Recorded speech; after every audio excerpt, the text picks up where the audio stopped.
पहलगाम में हुए आतंकी हमले में जो मंजर हमने देखा वो पूरे देश को चौंकाने वाला था।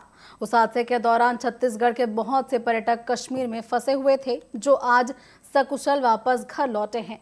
राजनांदगांव के पर्यटकों ने कश्मीर के हालात के बारे में टीवी 24 से खास बातचीत की, जिसमें उन्होंने क्या कुछ कहा, आइए सुनते हैं।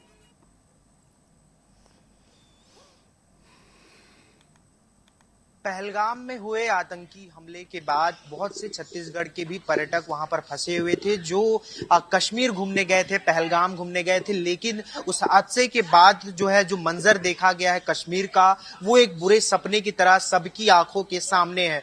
पहलगाम से जो यात्री फंसे हुए थे वो वापस छत्तीसगढ़ पहुंचे हैं और हमारे साथ अभी मौजूद हैं, उनसे सीधे बातचीत करते हैं। हमको सूचना मिली विशेष सूत्रों से कि वहां पे टेररिस्ट अटैक हुआ है पहलगाम में।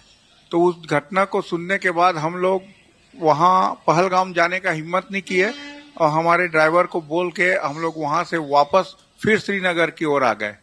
श्रीनगर में ऐसा उस घटना को सुनने के बाद अभी तक तो हम लोग कश्मीर यात्रा बहुत आसान और बहुत मजेदार था, हम लोग एंजॉय कर रहे थे।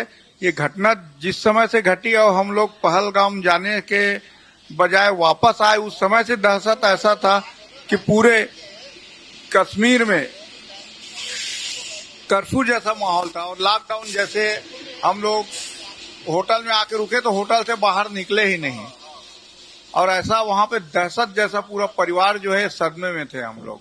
कैसा मंजर देखा आपने, कैसा रहा आपका? जी हाँ, हम लोग बस 22 तारीख को जो घटना घटी 2 बजे, हम लोग उसके 2-3 घंटे बाद ही पहलगाम जाने वाले थे। गुलमर्ग में हम लोग वहाँ की हंसी वादियों का मजा लिया हमने।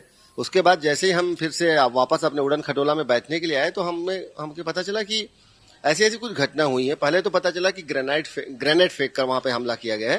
थोड़ी ही देर बाद जब पता चला कि नहीं, ऐसा कुछ नहीं, गोलीबारी कर रहे हैं टेररिस्ट, और वो भी टूरिस्ट के ऊपर, तो हम लोग भी दहशत में आ गए, क्योंकि बस वहां से हमको तुरंत निकलना था पहलगाम के लिए। 2 रात का और 1 दिन का स्टे था हमारा। 23 तारीख को हमारा घूमने का था एक्चुअल में, और शाम तक हम लोग पहुंचने वाले थे 22 तारीख को। जैसे ही पता चला हमने अपना मन बदल लिया। पहलगाम के 20 किलोमीटर पहले थे हम लोग बस गंडोला से वहीं जाने वाले थे। वैसे हम लोग को न्यूज मिली, अब ऐसे सुने सुनाए में तो उतना दहशत नहीं हुआ, पर न्यूज जब देखी ना तो बहुत दहशत हो गई थी। फिर हम लोग श्रीनगर आए, वहाँ रात भर रुके और दिन भर तो वहाँ श्रीनगर पूरा बंद हो गया, तो वहीं रुके रहे हम लोग। ये देख सकते हैं, एक तरह से कह सकते हैं कि किस्मत से जो है ये 20 किलोमीटर दूर थे पहलगाम से, और जिस समय ये वारदात हुई और उसके बाद जो है वापस वो सकुशल अपने घर को लौट आए हैं पूरे परिवार के साथ। और न जाने कितने परिवार ऐसे हैं जो है दुखी होकर लौटे हैं, या फिर उनके परिवार के कई सदस्य वापस लौट भी नहीं पाए हैं उनके साथ। कैमरा पर्सन अनिल यादव के साथ प्रियांशु कश्यप, टीवी 24 रायपुर।